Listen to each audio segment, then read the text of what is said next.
دوستان یه نکته میگم معجزه میکنه برای کسایی که تو حوزه خدمات کار میکنن، یعنی در واقع با مشتری ارتباط دارن، یه خدمتی رو ارائه میکنن، بعد مشتری میره.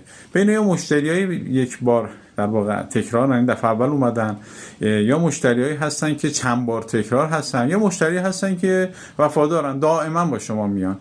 دوستان برای هر کدوم اینو باید سناریو داشته باشین. اگر سناریو نداشته باشین، اگر شما نتونین در واقع وضعیتی رو ایجاد بکنین که ارتباط با مشتریتون، ارتباط با افرادی که به سراغ شما میان، ارتباط مستمری و مبتنی بر وضعیت تعامل اونا با شما باشه، به مرور که این مرور میتونه از چند هفته شروع بشه تا چند ماه یا چند سال بشه، مشتریتون از دست بدین و یه گسست‌هایی توی کسب و کارتون ایجاد میشه که وقتی که دهن باز میکنه اون گسست‌ها میشه گسل، اون موقع دیگه قابل جبران نیست. چرا؟ چون مشتری که خدمت ارائه بهش میکنین شما باید آخر خدمت برسه به رضایتمندی. این رضایتمندی به نحوی بشه که بتونه شما رو به دیگران توصیه کنه.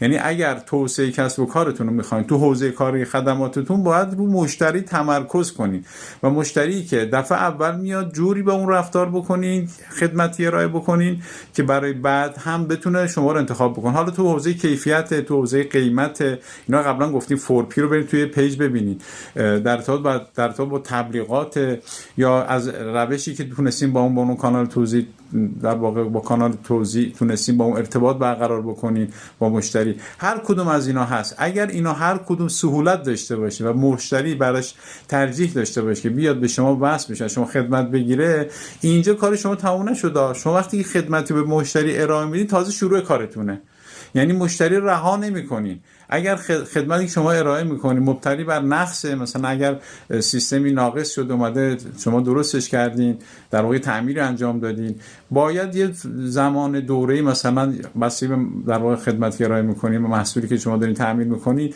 مثلا یه ماه، 3 ماه، 6 ماه، 1 ساله باهاش بتونید تماس داشته باشید. یه شمارهشو بگیرید، مسیج بدین یا باهاش تماس داشته باشین، یا کانال ایجاد بکنید که رها نکنید و بهش دیتا بدین، اطلاعات بدین در ارتباط با اون محصولی که در واقع داره استفاده میکنه.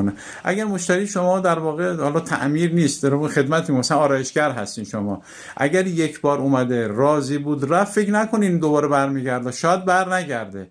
اما ارتباط شما بعد از اون که آقا مثلا کار ما راضی هستی، اگر نقصی بود بیایم مثلا ما براتون تکمیل میکنیم، اصلاح میکنیم، نقایص برطرف میکنیم، اگر مثلا بحثای دیگه هست، اگر تو بحث قیمت هست میتونیم با این مثلا شرایطی بذاریم. این باعث میشه که مشتری شما نه تنها رها نکنه، بلکه اون مشتری وفادار شناخته بشه، مشتری حامی، و بتونه به شما رو به دیگران هم توصیه کنه.